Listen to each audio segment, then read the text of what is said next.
তোমরা বানায় না, আমি ছোট তাই আমার মাওলা জাহান্নামে দেবে না, বিষয়টা এমন না। কাজে বিষয়টা কেমন? আমি তো আমার মার কাছ থেকে দেখেছি, শুনেছি। কি দেখেছো? এতটুক বাচ্চা ডাক দিয়া কয়, আমার মা যখন চুলায় রান্না করতে যায়, আমার মা যখন চুলায় রান্না ভরা করবে, চুলায় যখন আগুন জ্বালায়, তখন দেখতাম আমার মা ছোট ছোট কাষ্ঠ, ছোট ছোট পাতা ইত্যাদি জিনিস দিয়া আগে আগুন জ্বালায়। কথা কয় না, বোঝে না, তাই না? আগে ছোট ছোট জিনিস দিয়ে আগুন জ্বালাইতে হয়, পাতা দিয়া ছোট ছোট কুচা কুচা কাঠ দিয়া আগুন জ্বালায়। আগুন যখন দাও দাও কইরা ধরে, এর বড় বড় বড় লাকড়ি গুলা চুলার মধ্যে দেয়। আমার মা রান্না করতে আসে, আমিও যাইয়া বসছি। আমার মা আমারে ডাক দিয়া দেয়, বাবারে এই যে দেখছো চুলা, আমি ছোট ছোট লাকড়ি দিয়া আগুন জ্বালাইলাম, এর বড় বড় বড় লাকড়ি গুলা দিলাম। বাবা জীবনে আর কিছু করো আর না করো, আমার মাওলারে ফিরে কবরে দাও না। আমার মাওলায় কোরআনে কয়, আদরের বান্দা বান্দি, সাবধান হইয়া জাহান্নামের ব্যাপারে সাবধান হইয়া আইসো। ওই জাহান্নাম বড় ভয়ঙ্কর।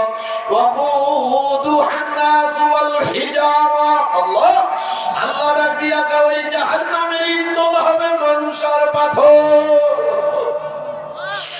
হে বাবারে, মানুষ আর পাথর দিয়েই মাওলা জাহান্নামের আগুন জ্বালাইবা। খবরদার, দুনিয়ার কিছু পাওয়া না পাও, আমার মাওলার ভুলিও না। হুজুর ওইটা শুনে এখন আমি কাঁদতেছি। ছোট ছোট লাকড়ি দিয়ে আগুন জ্বালায়, আমি ভয় পাইতেছি এখনই আমার মাওলা জাহান্নামে দিয়া দেয়। আরে বর্তমান দুনিয়ার মানুষের কোনো ফিকির নেই, কিভাবে এত দামি হায়াতটা নষ্ট করিয়ে দেয়। এ বাবা নিপুণের কলজের টুকরা বাবা, পাও কিনা ধরি আমার শোনো বাকি বাবারা, পর্দাদের মা বোনেরা, কোন দুনিয়ার সুখের পিছনে দৌড়াও, যতই মেহনত করো দুনিয়া কিন্তু সুখের জায়গা না। আল্লাহু আল্লাহ। হে বাবার, রাত গভীর হয়ে গেছে, আমি আপনাদেরকে আর কষ্ট দেব না।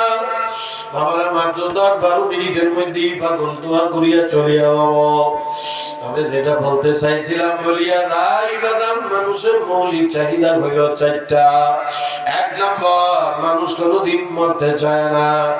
এ বাবা ওই যে বুঝাইতেছিলাম, আল্লাহ খুলনা মেয়েটা আল্লাহু আকবার অবৈধ প্রেম করার কারণে গাছের সঙ্গে বান্ধার পর ওই মেয়েটার বাপরে যখন খবর দেওয়া হয়, এই মেয়েটার বাপ তাড়াতাড়ি চলে যায়, যায়া মানুষের কাছে মাপটাপ চাইয়া মেয়েরে বাড়ি নিয়ে আসছে।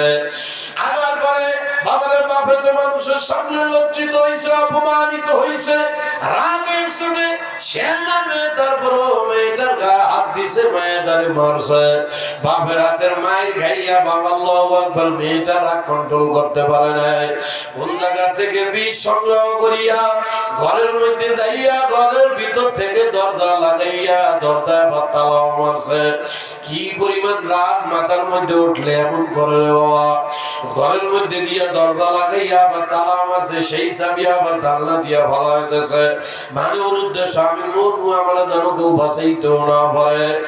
এরপরে যখন বিষ খাইয়া বলাইছে, মরণ যন্ত্রণা যখন শুরু হয়ে গেছে, এই তো মাইয়াদের হুশ আইছে, আরে দরজা থামরায়। যে মাইয়া বিষ খাইছে, মরণ জ্বালা যখন শুরু হয়ে গেছে রে, অমনি দরজা পিটাইয়া বাইরা চিল্লায়, এ আব্বা এ মা, কে আছো, আমারে বাঁচাও। মাগো আমি বিষ খাইলাম, আমি মইরা গেলাম রে মা, আমারে বাঁচাও, আমি বিষ খাইয়া ফেলাইছি রে বাবা। এমন চিল্লানি দিয়া যখন ঘরের মধ্যে দাফাদাফি করে, বাবারে মানুষ আইসা দরজা ভাঙ্গিয়া ভিতরে ঢুইকা মেয়েটারে 250 বেড নিতে নিতে আল্লাহু আকবার দুনিয়া থেকে বিদায় হয়ে যায়। বাবারে তাহলে কি বললাম, মরার জন্য বিষ খাইছিল, কিন্তু মরার যন্ত্রণা যখন শুরু হয়েছে তখন আর মরতে চায় না।